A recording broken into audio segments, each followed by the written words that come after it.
الحمد لله نحمده ونستعينه ونستغفره ونعوذ بالله من شرور أنفسنا ومن سيئات أعمالنا من يهد الله فلا مضل له ومن يضلل فلا هادي له أشهد أن لا إله إلا الله وحده لا شريك له وأشهد أن محمدا عبده ورسوله لا نبي ورسول بعده اللهم صل وسلم على سيدنا ومولانا محمد وعلى آله وصحبه ومن تبعهم بإحسان إلى يوم الدين أما بعد فيا أيها الحاضرون أوصيكم ونفسي بتقوى الله فقد فاز المتقون وقال الله تعالى في كتابه الكريم أعوذ بالله السميع العليم من الشيطان الرجيم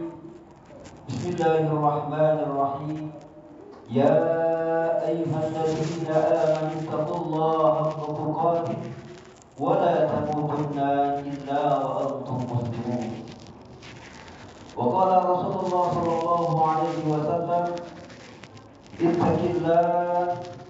اتق الله حيثما كنت وأتبع الحسنة تمحوها وخالق الناس بخلق حسن صدق الله العظيم وصدق النبي الكريم ونحن على ذلك من الشاهدين والشاكرين والحمد لله رب العالمين. Kaum muslimin wa mukminin rahimakumullah.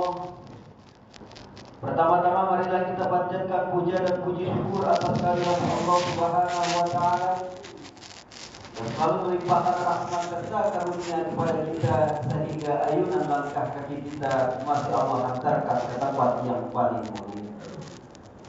Ketahuilah bahwasanya tempat yang paling mulia yang ada di muka bumi ini ialah masjid-masjid, musola-musola. Ia adalah rumah Allah.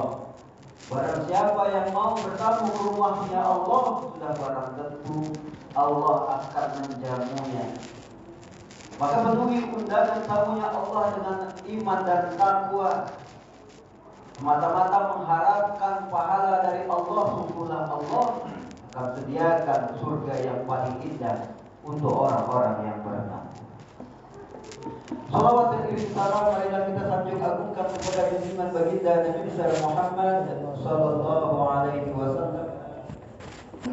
Semoga kita semua bagian dari umatnya yang senantiasa selalu menyampaikan salawat dan salam kepadanya, mau mengikuti apa saja yang diajarkannya. Besar harapan nanti tiada anugerah yang paling indah kecuali Allah Rasulullah berikan syafaat untuk umatnya kelak di hari kiamat. Amin ya rabbal alamin. Kaum muslimin dan mukminin rahimakumullah. Izin kafati berwasiat khususnya untuk diri khatib sendiri, umumnya untuk segenap kaum muslimin, agar senantiasa meningkatkan kualitas ketakwaan kita kepada Allah Subhanahu wa taala.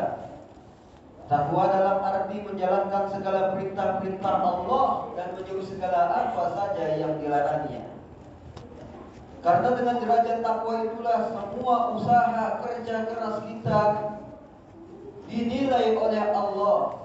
Dan sungguhlah tiada yang dapat mengampuni dosa, memberikan pahala kecuali Allah Subhanahu wa taala.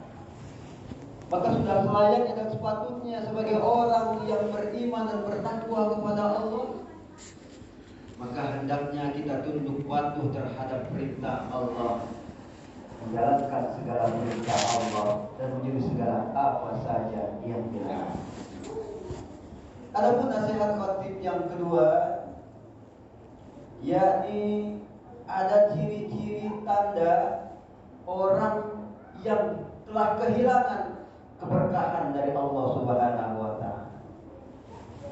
Tentunya dalam hidup, sungguhlah seorang yang beriman mengharapkan barokah dari Allah, baik dari segi harta, dari segi jabatan, kedudukan, rupa yang menawan.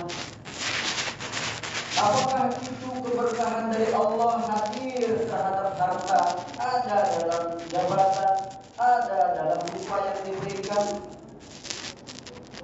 Maka sederhana yang dapat dilihat orang yang mendapatkan keberkahan tersebut tentunya dua yang dapat dilihat. Apakah hartanya dapat mendatangkan ketaatan kepada Allah Subhanahu wa Ta'ala? Dan ciri yang kedua, apakah hartanya telah dipergunakan untuk berbuat baik terhadap sesama? Maka manakala harta digunakan semata-mata untuk mendekatkan diri kepada Allah dan memberi kebaikan kepada sesama, itulah harta dan ciri harta yang diberkahi oleh Allah. Begitu juga dengan jabatan. Ketika Allah menitipkan jabatan, pangkat, maka sudah selayaknya jabatan itu kita pergunakan untuk mendekatkan diri kita kepada Allah, dan dengan jabatan itu dapat memberikan kebaikan kepada sesama manusia. Itulah jabatan yang diberkahi oleh Allah Subhanahu wa Ta'ala.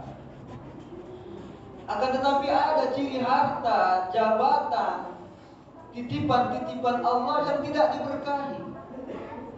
Sesungguhnya Rasulullah SAW bersabda, Innal halal bayin wa harrama bayin wa bainahuma mutasyabihan. Sesungguhnya yang halal itu sudah jelas, yang haram pun sudah jelas. Akan tetapi di antara halal dan haram ada hal yang remang-remang, ada hal yang subhat. Dan tidak semua orang tahu tentang perkara yang remang-remang tersebut. Akan tetapi kata Rasulullah, barang siapa yang meninggalkan perkara yang subhat, tentunya ia telah menjaga kehormatan agamanya. Barang siapa yang mau mengambil perkara yang subhat, yang remang-remang tersebut, tentunya dia telah menjerumuskan perkara agamanya. Maka ada ciri orang yang telah kehilangan keberkahan dari Allah. Yang pertama, disibukkan untuk mencari urusan-urusan dunia yang memperdayakan. Waktunya habis dipergunakan untuk mencari dunianya.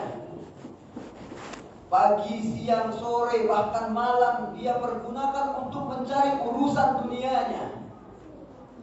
Sehingga dunianya memperdayakannya, melupakan ketaatan kepada Allah, dilalaikan urusan-urusan akhiratnya. Maka manakala ada orang yang seperti itu, tentunya orang tersebut telah diperbudak dunia. Dan itulah salah satu ciri tanda bahwasanya dia telah kehilangan keberkahan hidup dari Allah Subhanahu wa Ta'ala. Ciri yang kedua, orang yang telah kehilangan keberkahan dari Allah biasanya takut akan kemiskinan. Ketika dia takut akan kemiskinan, sehingga dia susah untuk berderma, menginfakkan harta, bagian hartanya di jalan Allah. Mengapa? Takut kurang, takut miskin. Karena ini adalah bisikan-bisikan syaitan. Sungguhnya Allah Subhanahu wa Ta'ala berfirman, Inna syaitana ya'idukum waqra. Sungguhnya setan itu menjanjikan akan kamu dengan kemiskinan. Ya'murukum bil fahsya, dan setan akan membisik-bisikkan kamu untuk berbuat kemungkaran. Maka manakala harta yang kita kumpulkan, akan tetapi sedikit berat hati ini untuk menginfakkan hartanya ke jalan Allah, boleh jadi itulah harta yang tersimpan, yang tidak diberkahi oleh Allah. Maka jangan takut miskin, manakala hati ini bersandar kepada Allah yang Maha Kaya. Karena semua harta, jabatan, kepunyaan Allah Subhanahu wa Ta'ala.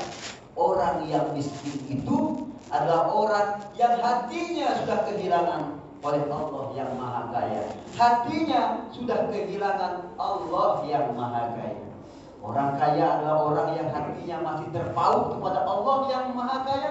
Dan orang miskin adalah orang yang hatinya sudah kehilangan rasa cinta kepada Allah yang Maha Kaya. Manakala kita cari dunia, belum tentu kita dapat.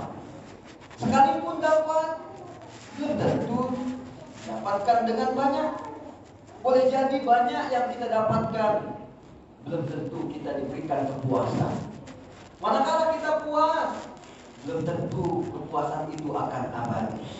Coba sekarang kita balik, kita cari akhirat, rajin ibadah, mengharapkan ridha Allah. Sudah barang tentu Allah akan beri, Allah akan kasih. Manakala Allah sudah beri, Allah sudah kasih sesuatu, sudah pasti banyak.